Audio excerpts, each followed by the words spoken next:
Well, man, I started out with this riff, and I've had this riff for probably a year and a half before I even put words to it. And I didn't know what I wanted to do with it because I really liked the riff. I thought it was really cool, and I wanted the song to mash up the way it needed to. And man, we were kind of in a weird place in our career where we just put out our Follow record, and people were kind of going, well, this is not Texas country. This is not, the same thing he was doing.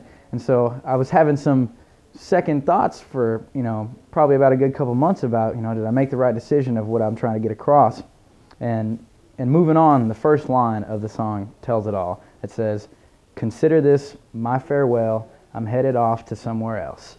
And that, we were all sitting in our rehearsal studio, and that came out of me, and like my hair's standing up right now, just even me thinking about that moment, because it was like one of those moments that doesn't happen every day where everything just became clear. The clarity that came upon me was out of this world, and I knew that needed to be the first line, and we needed to keep that going.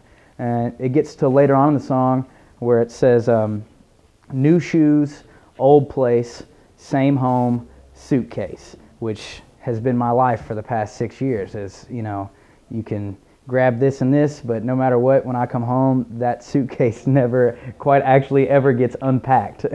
And that's what the whole song is pretty much about. It's about moving on to the next chapter of your life. It was me pretty much saying that I'm growing up. That's what happens to everybody. I wasn't the same 16-year-old kid anymore.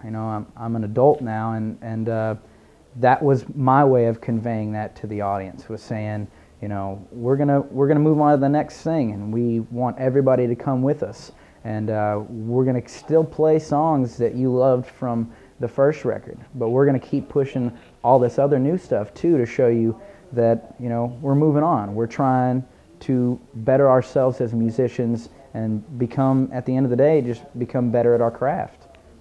All right, funny story about this, because we went in the studio, we tracked the song, and everything was good. I was happy with everything, but there was something missing.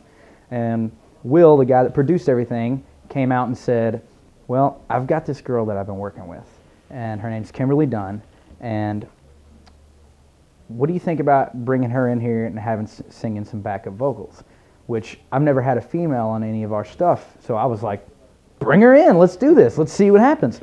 So she came in. I didn't happen to be there. I wasn't able to be there whenever she went in the studio.